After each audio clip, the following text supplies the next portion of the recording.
Alhamdulillah wassalatu wassalam ala rasulillah wa ala alihi wa sahbihi ajma'in amma ba'd. Assalamualaikum warahmatullahi wabarakatuh.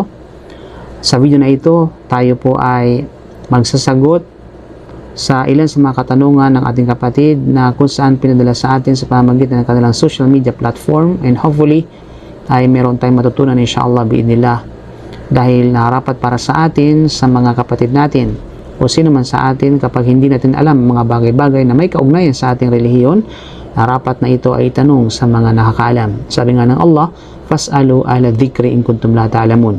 Magtanong kayo sa mga bagay-bagay sa mga hindi nyo alam doon sa mga taong higit na nakakaalam sa inyo. Narito po ang katanungan ng ating kapatid. Sabi niya, Assalamualaikum Sheikh, wa alaikum assalam wa barakatuh. Ang kunut sweater wajib po ba? So, ang wajib, ang ibig sabihin ng wajib, ito ba ay obligasyon o compulsory na rapat na gawin natin o obligasyon natin bilang mga Muslim? Now, ang kunut sweater, sa mga nakakaalam po, sa mga hindi nakakaalam, ang kunut sweater, ito po ay pag-specific na gawain ng supplication o pagsusumamo sa huling rakaah na kanyang ginagawa ang witr na pagdarasal. So, ang tawag po dyan ay kunut witr. Ang rulings po dito, ang hatol po dito ayon sa ating mga ulama, ito po ay hindi wajib. Ito po ay hindi obligasyon, hindi po compulsory. Nangangahulugan dito, hindi ito kinakailangan na gawin ng isang mananampalataya, ng isang Muslim. Kapag hindi niya ito na isa katuparan, ay wala siyang pagkakasala at wala siyang pananagutan. Subalit kapag ginawa niya ito, especially kapag kinakailangan, ay ito ay bilang bahagi ng pagsabuhay ng sunnah ng Prophet sallam. Therefore, sa pamamaraan na ito ay meron siyang gantimpala mula sa Allah subhanahu wa ta'ala.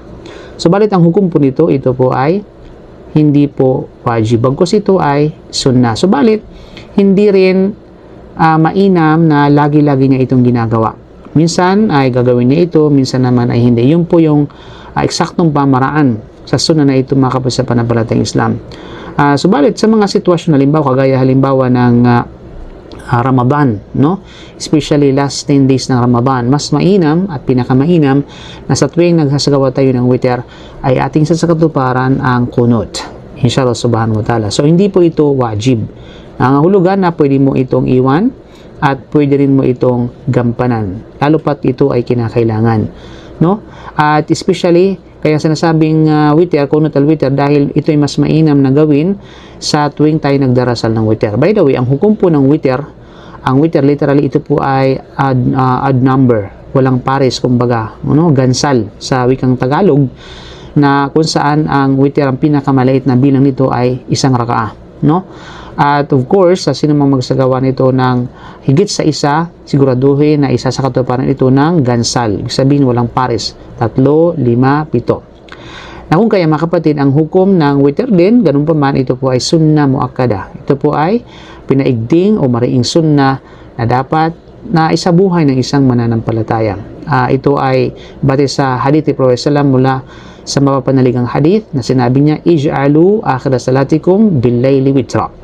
Sabihin, gawin ninyo ang inyong pagdarasal sa gabi na gawin yung tapusin niyo ito, no? Kumbaga pangsara, no? Sa pamamagitan ng pagdarasal ng witr.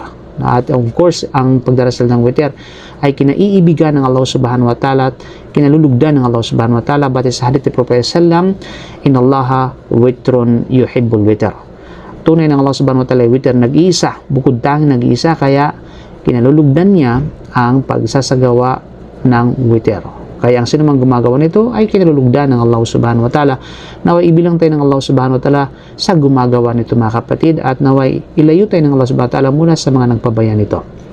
And hopefully, mga kapatid, ay nagkaroon tayo ng idea sa kasagutan at katanungan sa bagay na ito, at naway inshallah tanggapin sa atin ng Allah subhanahu wa ta'ala.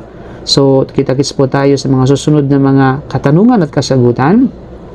Walang iba, dito lamang po sa ating page at sa ating YouTube channel, na kung kaya, sa mga hindi pa po nakapag-follow at nakapag-like sa ating Facebook page, you may follow and like our Facebook page. At sa mga hindi pa po nakapag-subscribe sa ating YouTube channel, pwede rin po kayo mag-subscribe sa ating YouTube channel.